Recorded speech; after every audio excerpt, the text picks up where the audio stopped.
Kaldırırım kafamı girerim sokağa. Minicik çocuk bak elinde sallama. Özenme güzelim düşersin kuyuya. Yaşın küçük ama hayaller maşallah. Bizi hep bunlar kıskanacaklar. Başarıya onlar aç kalacak lan. Elinde madde gözler kırmızı. Bırak oğlum kurtarmaz abiler. Sen Adliye sokaklarında yürü, biz seninle yok gelmeyeceğiz. Yetim haklarını piç edenlere bu semtte ekmek vermeyeceğiz. Sevda dediğini kalpten yaşadık. Rıhtıma gidip yıldızlara baktık. Kendi kendimize yaptık kardeş, kimsenin tatlı canını yakmadık. Hayatın olmuş gasvet, sen doğdun öldün farz et. Çakal hayatını mahvet, gel baba bedenimi hapset.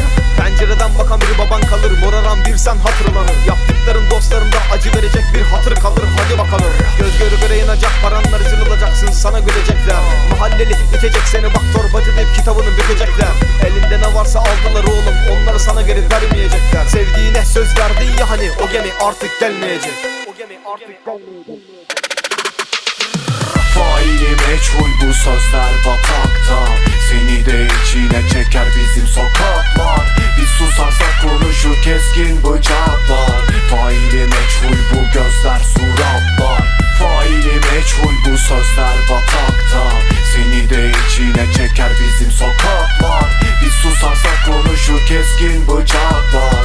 Faili meçhul bu gözler suratlar.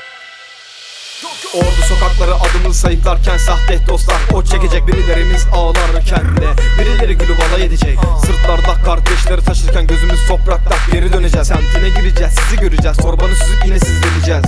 Olan oldu, gözleri kapatmadım, öylece ben seni hatırladım. Ardımda anamı bıraktım heyecan, bir de sende mi kalsın benim aklım. Memurlar beni aramasın, bizi bulmak ikisiz para basın. Bundan böyle bak çelik kaskım, ben dostumu kaybettim bilmez kaşım. Şimdi bak bizde basacaklar, bir de yetmez gibi ters kelepçe takacak. Boş yere zorlama doğru mezarda, bizler dışarıda ama kan kokacak. Kafamda bir ses yapma diyor şeytan, kulağımda iş yapacak. Ölüme kafatın oğlum, dizene kadar ateş ederiz sen yanacaksın. Yollarına ben güller serdim, yar dedim ama bak bir son günümdü. Galiba bizi bekliyorlar, gitmem gereken ufak bir mevzu var. Sen beni bekleme, belki gelmem, gelemem, intikam acıdır can. Asmamı senin için yakarım dostum, ismin ölse de ben yaşatırım. Asmamı senin için yakarım dostum.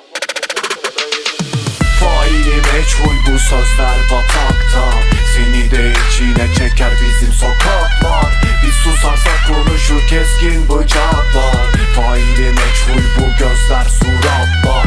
Faili meçhul bu sözler batakta. Seni de içine çeker bizim sokaklar. Biz susarsak konuşur keskin bıçaklar.